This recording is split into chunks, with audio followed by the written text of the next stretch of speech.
How's it going, University of Miami Hurricane football fans? This is your boy Alonzo1219, aka Die Hard. I'm putting out my post-game video.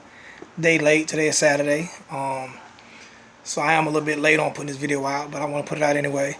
Give a few shout-outs to a few of the guys that actually commented on my video.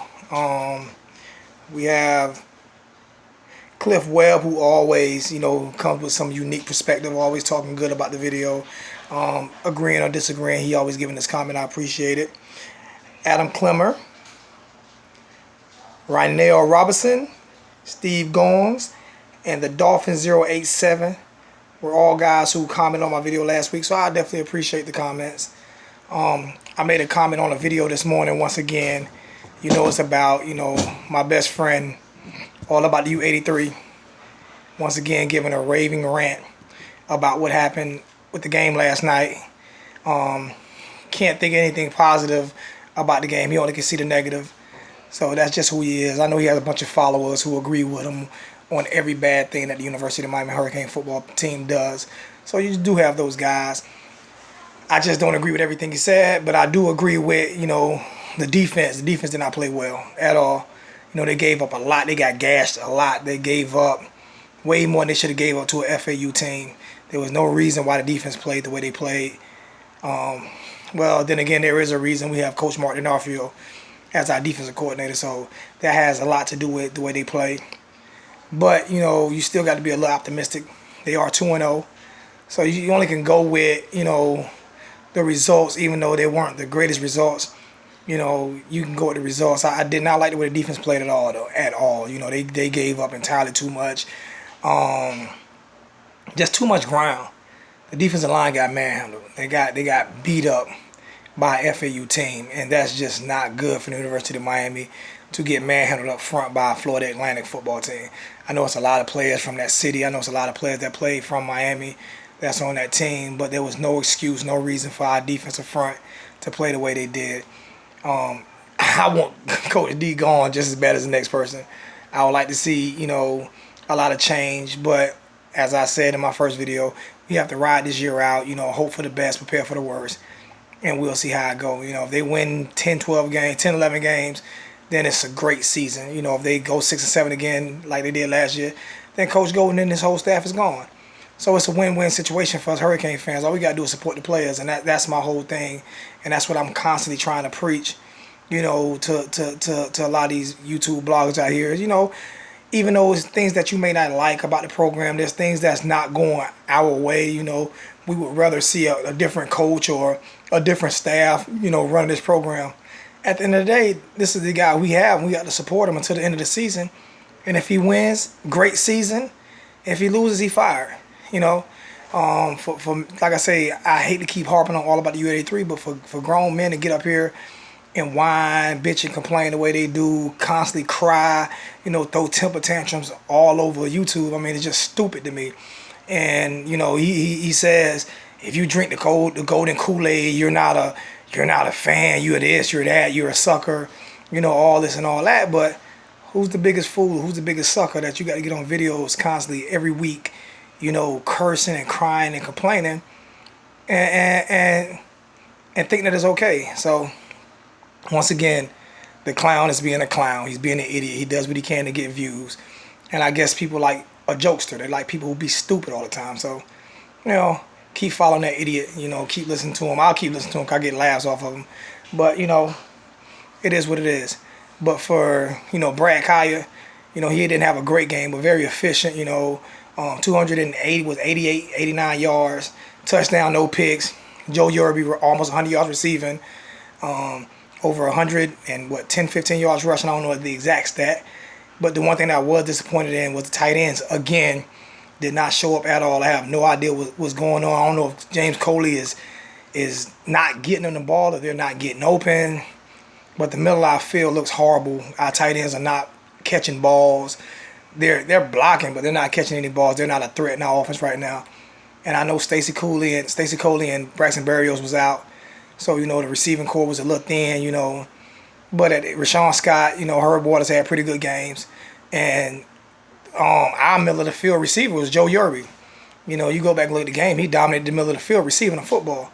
But our tight ends have to get more involved. They're not getting involved at all. They weren't involved at all in this game. I mean, I don't remember a catch. I can go back and look at it.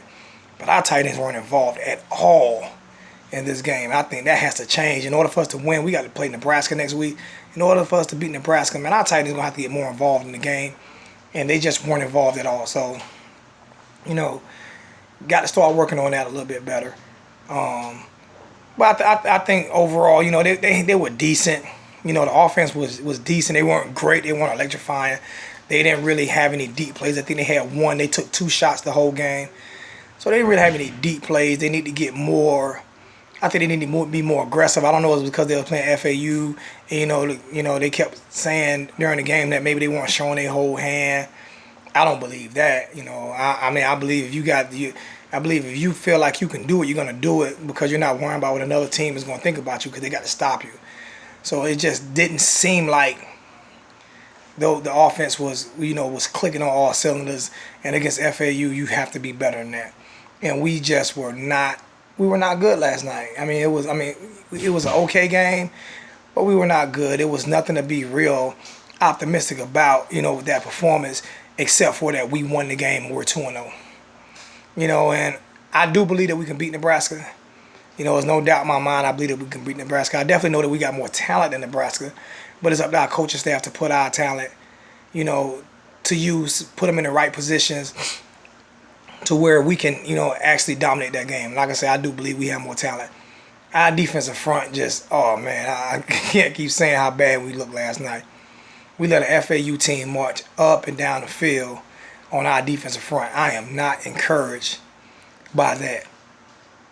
If FAU could do that, can Nebraska do it? Yeah, they can. So hopefully, you know, the coaching staff can get that fixed, you know, next week, and we'll see a different team. But I was not impressed at all about the way we played last night. I was shaking my head the whole game, just like I'm pretty sure everybody else was.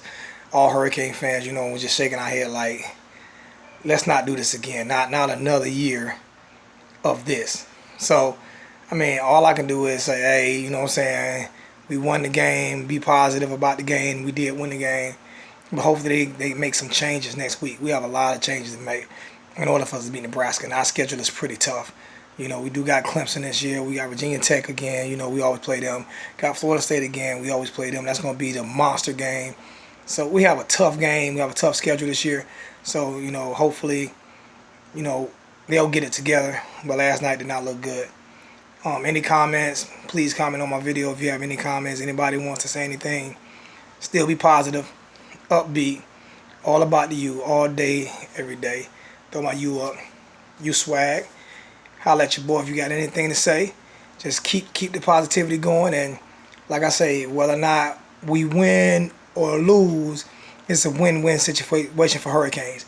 Either Al Golden gets 9 or 10 wins this year and we get better recruits and everything changes, or he loses, he's out, and we find a new coach. I still know who that coach is going to be. I know a lot of people clamoring for Butch Davis, and y'all know my thoughts on Butch.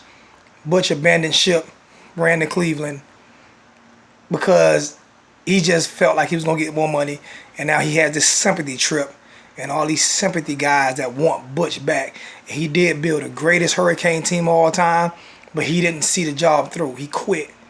He quit on us. Just remember that now. Butch Davis quit on the University of Miami and went to Cleveland. So, I mean, I'll take him back, you know what I'm saying, but I'm not going to forget what he did. He quit on the University of Miami and went to Cleveland. And any real Hurricane fan who was a fan of the team back then, who was a fan on the team when he quit on the team, knows how heartbreaking that was when he told the team he was coming back and he quit and went to Cleveland. Any real Miami Hurricane fan, not these new fans that did not watch football until 2004, 2005, that are Hurricane fans. I'm talking about the ones who stuck it through in the 80s and 90s, the young kids who watched us win championships and watch how Butch Davis walked out on the University of Miami. So, yes, I would take him back because he built the greatest University of Miami Hurricane team. And, yes, all sins are forgiven when he come back. But am I clamoring for him to come back? No, because I remember the heartbreak that he did to us. Was it 99 or 2000 when he walked out on this football team and lied to the players and said he was coming back and he left. So it is what it is. You know, stick the season out. Al Golden, I hope we go 12-0. Yes, all about U83. I hope that we go 12-0. I hope that we can win. I'm not drinking the golden Kool-Aid, but I'm supporting the players and the team and hope that they have the best season that they can have. So, yes, I know I'm hoping, but that's what sports about. You hope for the best. Hope for the best. We are 2-0. You swag. Let's get it. All about the U. Done. Peace out. Holla at your boy.